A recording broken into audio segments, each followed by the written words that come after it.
لائیں کہیں کہ ہمارا رب اللہ ہے، پھر اس پر جم جائیں۔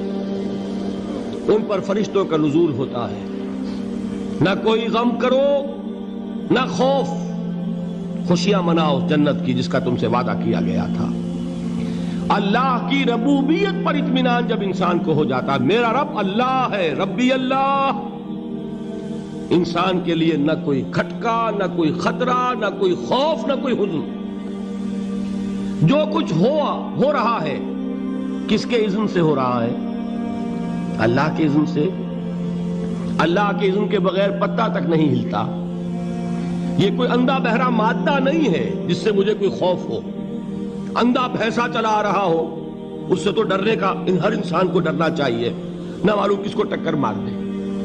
لیکن نہیں، اس کائنات کو چلانے والا ایک سمیع و بصیر خدا ہے۔ وہ جو میرا دوست ہے، میرا ولی ہے۔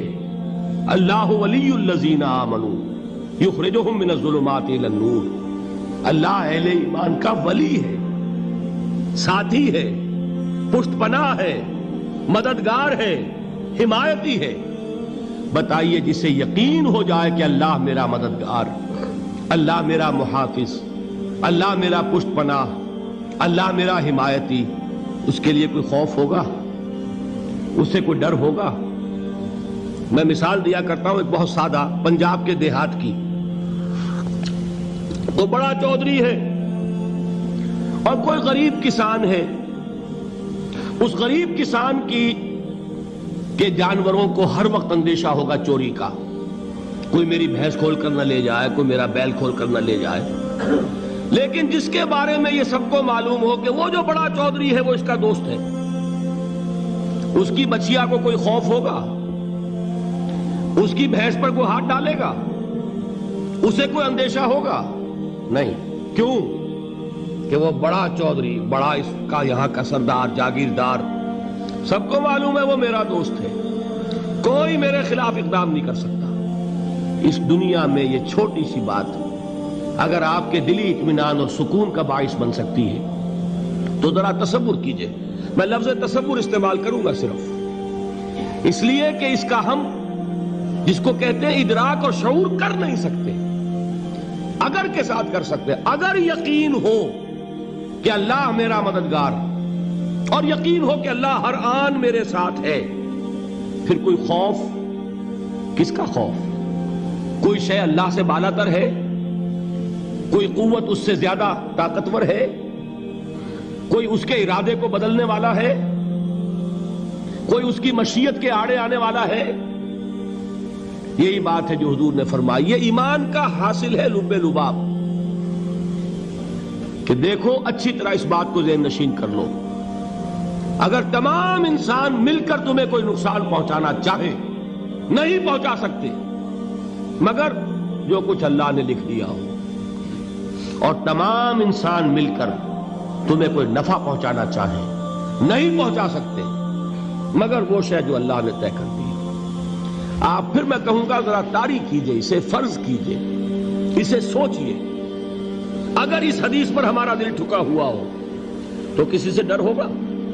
یہ مجھے نقصان نہ پہنچا دے، یہ میری رپورٹ خراب نہ کر دے، یہ میری انکریمنٹ نہ رکوا دے، یہ میرا یہ نہ بگاڑ دے، یہ میرے یہ نقصان نہ پہنچا دے۔ اس کا ڈر، اس کا ڈر، اس کا خوف، اس کی خوشامد، اس کے لیے جا کر طرح طرح سے اپنی عزت نفس کو ذلیل کروانا اس کے سامنے، یہ سب کچھ کیوں کرتا ہے انسان؟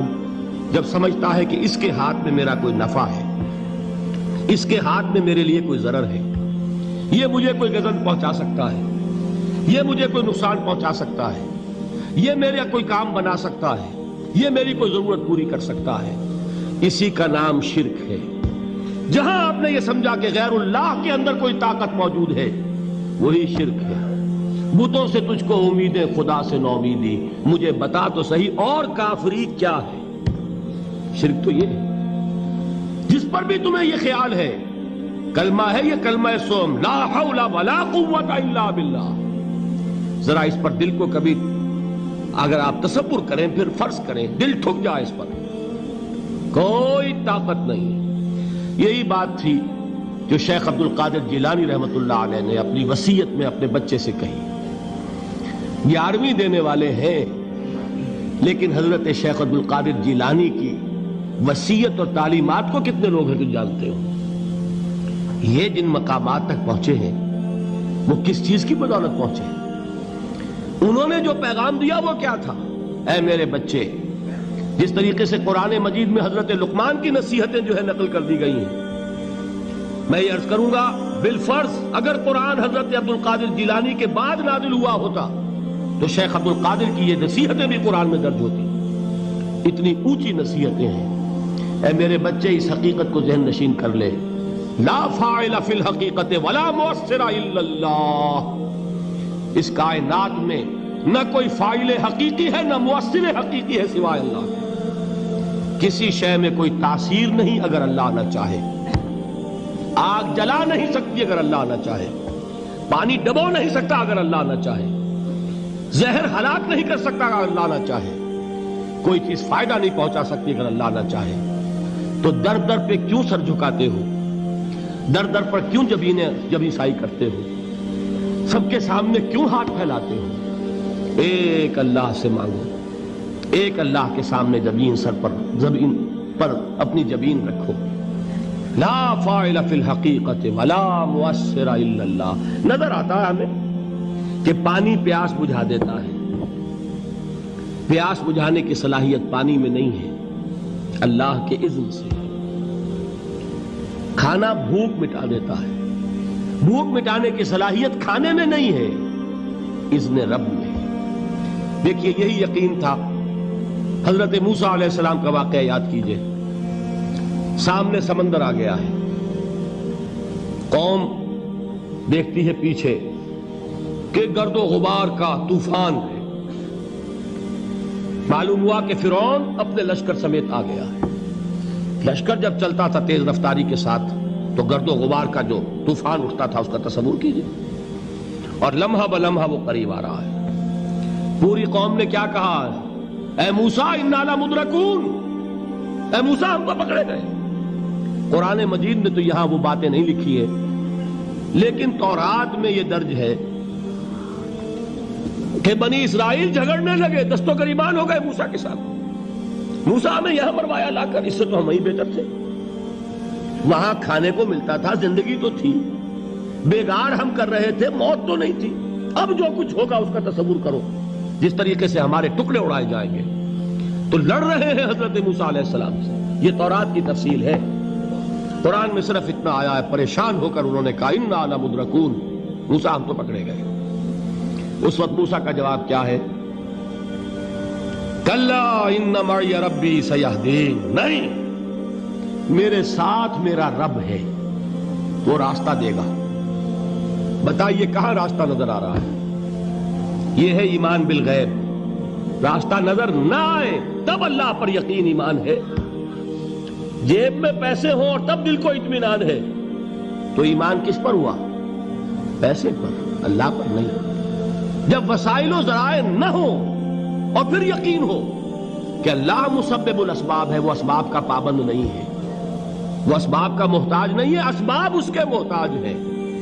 اگر یہ یقین ہے تو اللہ پر ایمان ہے. یہ نہیں ہے تو تمہارا ایمان اسباب پر ہے، وسائل پر ہے، ذرائع پر ہے، مادیات پر ہے، اللہ پر نہیں. اس وقت کہاں راستہ تھا؟ کوئی راستہ تھا؟ سمندر ہے اور ادھر سے لشکر آ گیا ہے. کلا ان معی ربی سیہدین. اب دیکھیے ایمان کہہ دینا آسان ہے، ہوا معکم اینما کنتم. جہاں کہیں بھی تم ہوتے ہو اللہ تمہارے ساتھ ہوتا ہے. لیکن اس کا یقین قائم ہو جائے تو زمین و آسمان کا فرق واقع ہو جائے.